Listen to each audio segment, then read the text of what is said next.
Israel जंग के बीच बुलंदशहर के वो परिवार चिंता में डूबे हुए हैं जिनके बच्चे ईरान में फंसे हुए हैं। दरअसल बुलंदशहर के जंगीराबाद थाना क्षेत्र के गांव सांखनी के भी ऐसे ही 10 परिवार हैं जिनके बच्चे ईरान में रहकर पढ़ाई कर रहे हैं।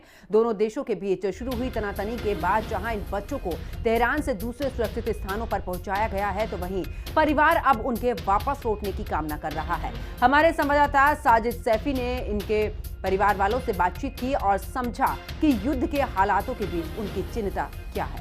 सुनिए। ईरान इजराइल युद्ध के बीच भारत सरकार भारतीय दूतावास की मदद से गुरुवार को पहले विमान से 110 भारतीयों को सुरक्षित भारत वापस लेकर आया है। हिंदी खबर की टीम के साथ बुलंदशहर के साखनी गांव से कुछ ऐसे परिवार मौजूद हैं जो लगातार वहां के हालातों को लेकर चिंता में डूबे हैं, चूंकि इनके बच्चे वहां पढ़ाई करने के लिए गए हैं।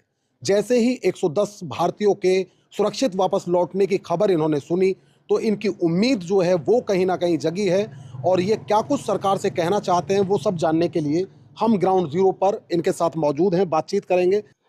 क्या चिंता क्या होती है आपको जब से ये हालात आप देख रहे हैं लगातार, क्योंकि बताया जा रहा तेहरान में ही बच्चे, आपकी भी बेटी तेहरान में थी, और जो हालात हैं वहाँ के मिसाइलें दागी जा रही हैं इजराइल की तरफ से, ऐसे में एक पिता के तौर पर आपको चिंता क्या हो रही है? हमें चिंता यही है कि अपन हमारे पास आ जाए बच्चे।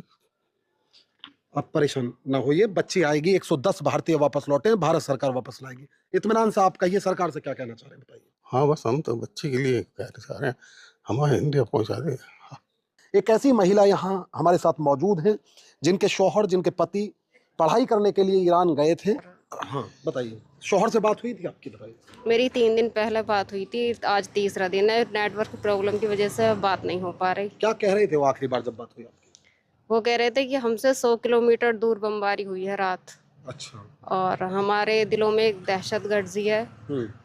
वैसे तो खाने पीने की अभी ईरान में कोई कमी नहीं है, और बस जब दहशत है तो मन नहीं करता खाने के लिए।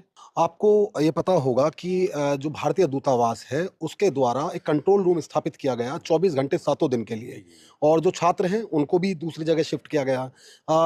गुरुवार में 110 भारतीय सुरक्षित वापस भी लौटे हैं। ऐसे में आपकी बात हुई होगी, जो आपके रिलेटिव्स वहाँ हैं जो गए हुए हैं यहाँ से, क्या कुछ बात होती है और चिंता क्या होती है? हिंदुस्तान आने के लिए दिक्कत ये है कि क्योंकि वहाँ से कोई फ़्लाइट नहीं चल रही थी। अब भारत सरकार ने जो स्पेशल फ़्लाइट चलाई है उससे कल आपको मालूम भी होगा 110 छात्र छात्राओं को लेकर हिंदुस्तान वापस आए। तो वहाँ से तेहरान से एक कुम जगह है जो यहाँ से तेहरान से 100 किलोमीटर दूर है, वहाँ एक यूनिवर्सिटी है, उसी यूनिवर्सिटी में वो सारे लोग मौजूद हैं।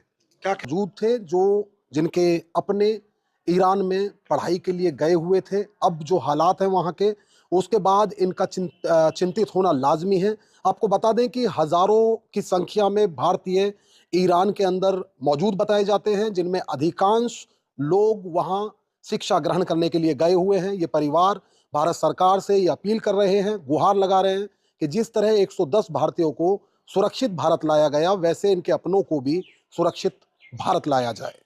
अपने सहयोगी चांद मलिक के साथ मैं साजिद सैफी, हिंदी खबर, बुलंदशहर।